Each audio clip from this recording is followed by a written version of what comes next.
definition of insanity is. Insanity is doing the exact same fucking thing over and over again, expecting shit to change. That is crazy.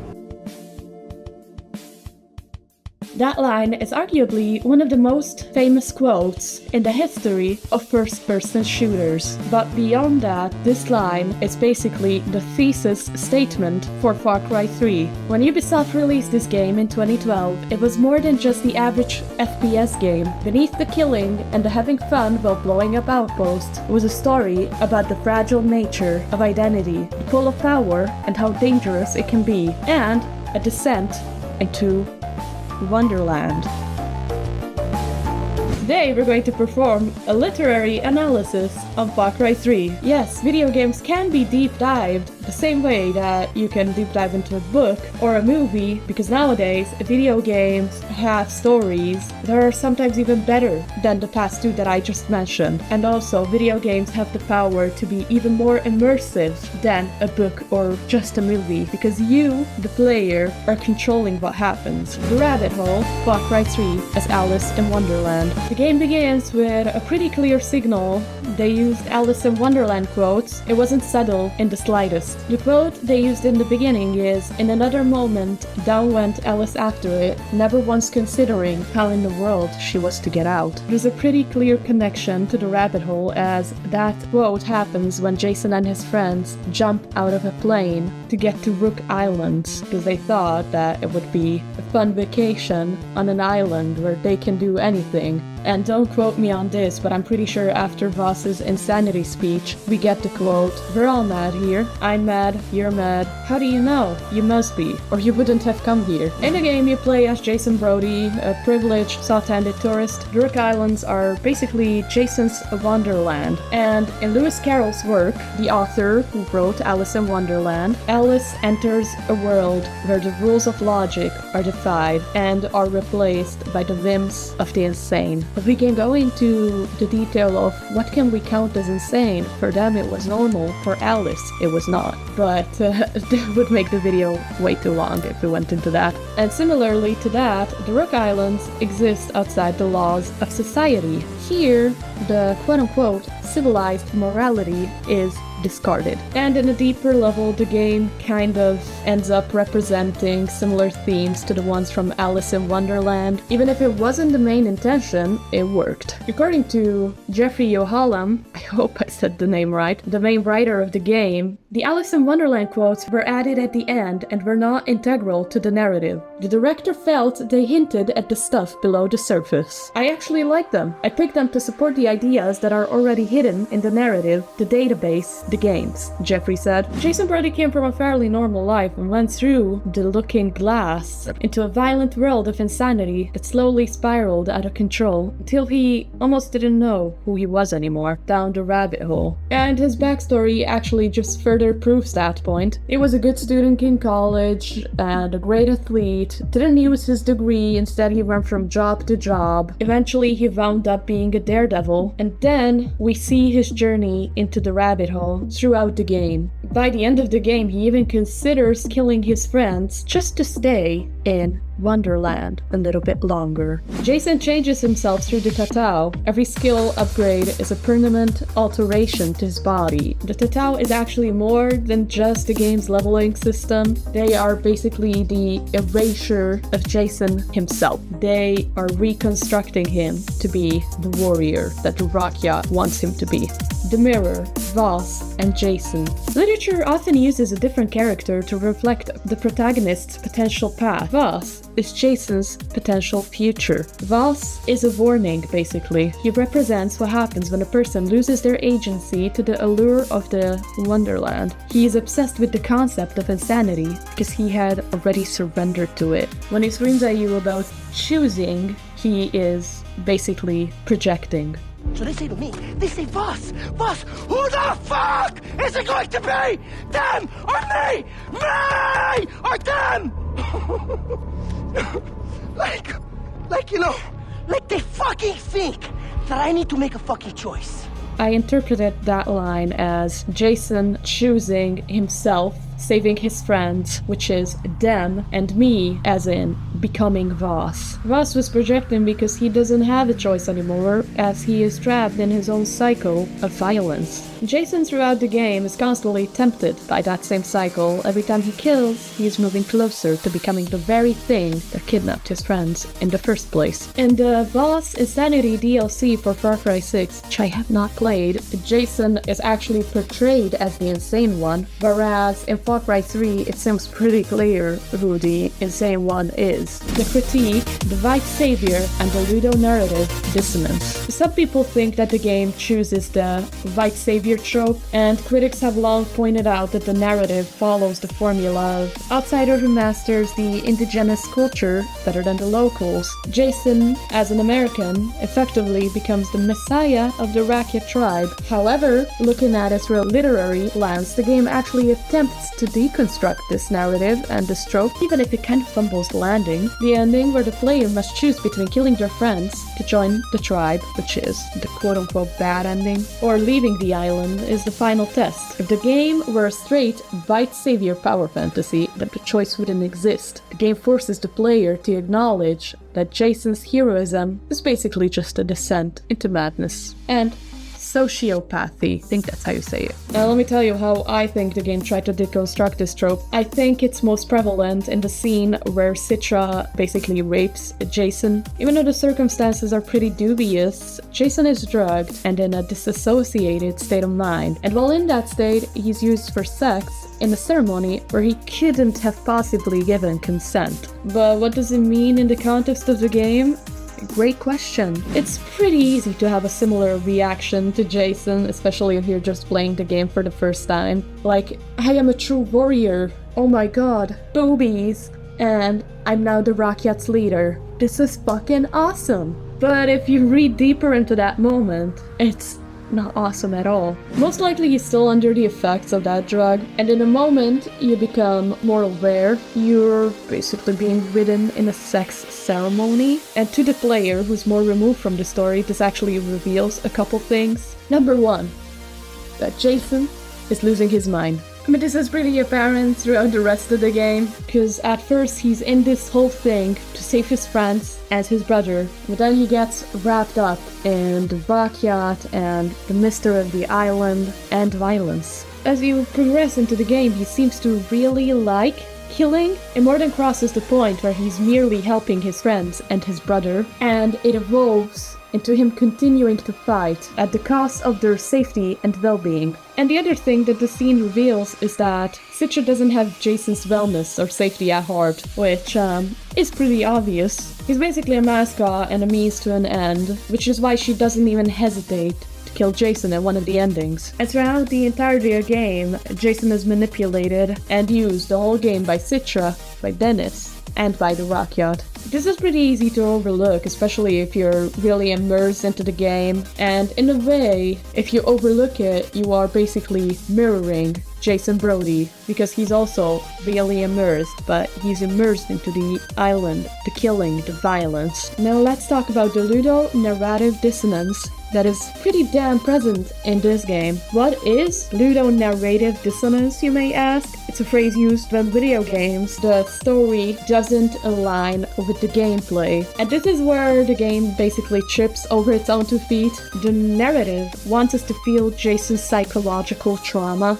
but the gameplay wants us to have a blast, blowing up trucks and skinning all types of animals, killing everyone we see. And this leads to a massive disconnect between the horrified tourist Jason that we see in the cutscenes and in the one-man army Jason that we experience while we play the game. It's pretty hard to empathize with the protagonist while they get like 30 headshots with a sniper. Now, I want to discuss the best and the worst parts of this game, because the only way to critique something properly is to look at both the best and the worst parts of it, because without one, the other wouldn't exist. So let's look at the best parts first, which is the descent into insanity.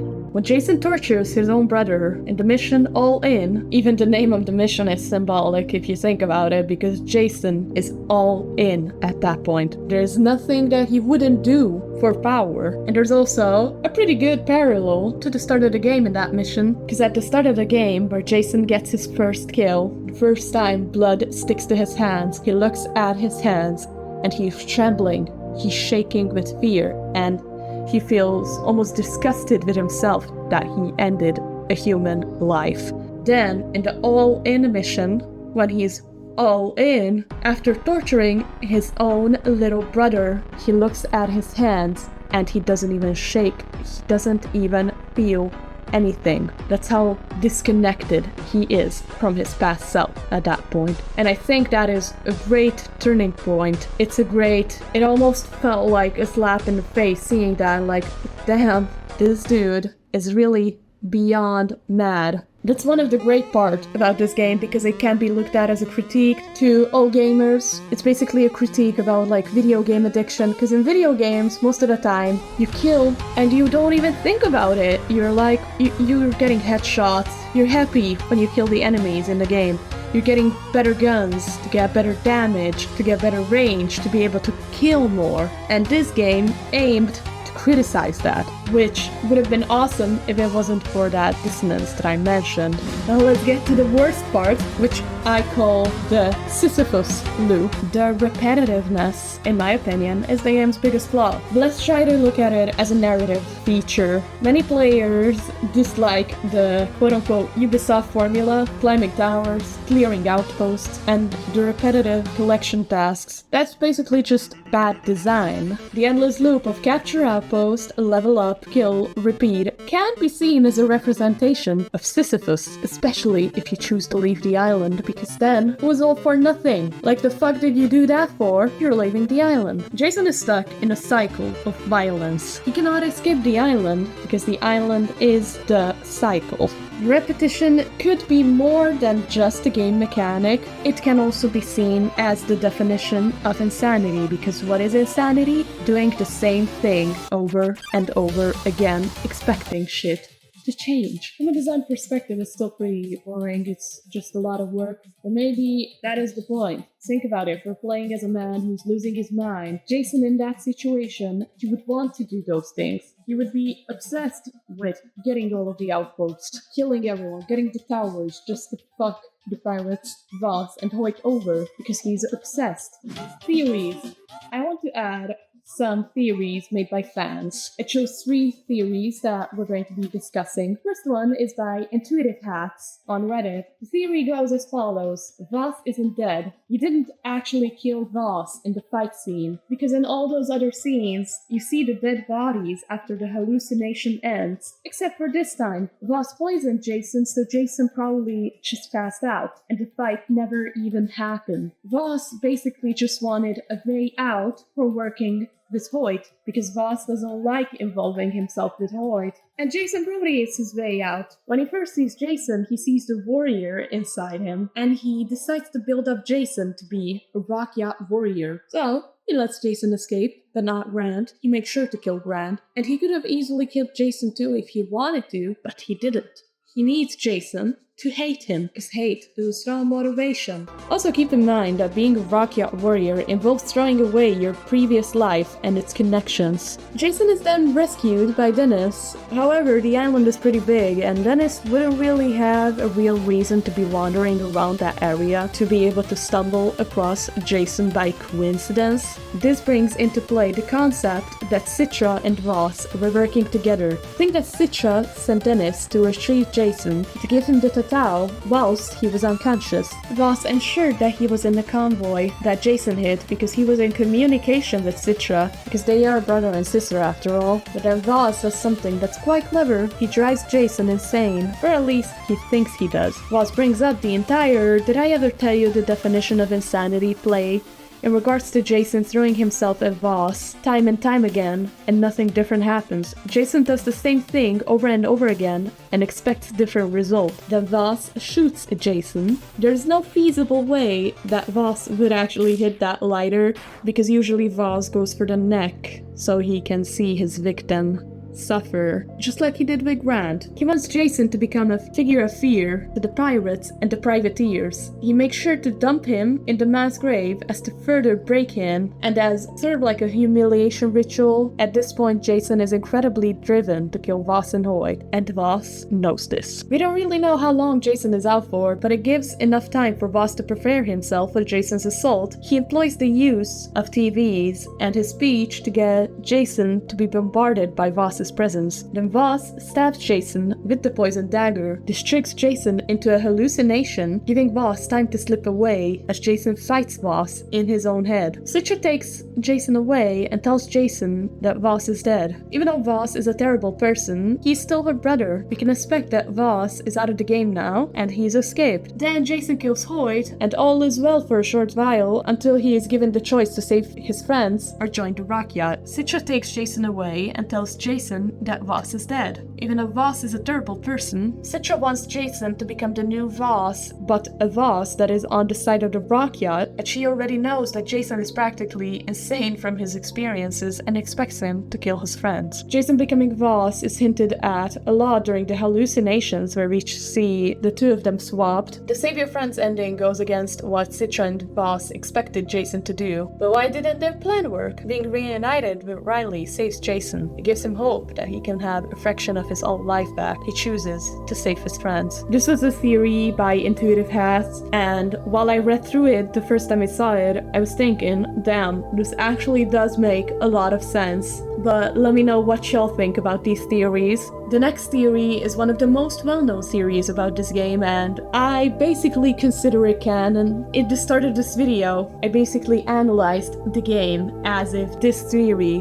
were canon. It's by Ryan Hollinger, and it's called the Symmetry Theory. The Symmetry Theory is the idea that Jason and Vaas are mirrors of each other. The game shows this mirror effect in several ways. For example, the rush hearts, I don't know if that's how you say it, tests. The main menu and the loading screens use those symmetrical aimblots, like the butterflies or the guns, which both have symbolism. The guns have an easier symbolism, it's basically just symbolizing violence, but the butterfly actually has two very distinct meaning in this case. For example, metamorphosis, meaning change, transition, because a butterfly is first a caterpillar, then turns into the butterfly growing wings. And this is basically Jason's story, his transformation. He is just a tourist, he's a little bitch boy, and then he turns into this great warrior and loses himself. Another interesting symbolism that can be tied to butterflies is the butterfly effect. A small action can have major consequences for the future, meaning that Jason's first act of killing that one pirate back at Vaas's camp led him to massacring hundreds of them later on. Jason and Vaas also share similar dialogue, which can mean that they think the same way. And the final scene at the end of the game, Jason and Vaas are shown lying dead in the same positions. The final theory I just included because I thought it was funny. It's by the guy 1336, and he said on Reddit that he thinks that the entire plot of Far Cry 3 is just Jason's made-up story to explain why he got a tribal tattoo.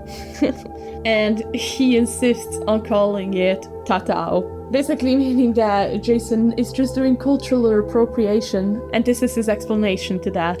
The verdict. Far Cry 3, in my opinion, is a flawed masterpiece. The second act, which focuses on Hoyt, the second villain, kind of feels like a generic action movie compared to the psychological intensity of the first act. The transition from the tribe and the madness into the corporate mercenary-filled island kind of loses the Alice in Wonderland trope, but despite the uneven pacing and the struggle to connect the gameplay with the narrative, Far Cry 3 remains a landmark title because it dares to ask the player, if you spend the entire game acting like a monster, can you really complain when the ending reveals that you actually became one? So this was my little analysis on Far Cry 3, and this was actually only the second time I've done a video with a script. Make sure to leave suggestions and critique in the comments, because I want to improve this, and I want this to become a series where I critique video games and give a more literary approach to them, because games deserve to be critiqued, and critique isn't a bad thing. The next thing that I'm going to be doing is Far Cry 4, after that Far Cry 5, 6, maybe New Dawn, I don't know. And then I want to look at the Far Cry series as a whole to see how the game changed and how the narrative shifted and all that. So if you're excited for that, or if you liked this little review or analysis, make sure to leave a like, drop a comment, and maybe subscribe, because I'll see you when I see you. So, goodbye!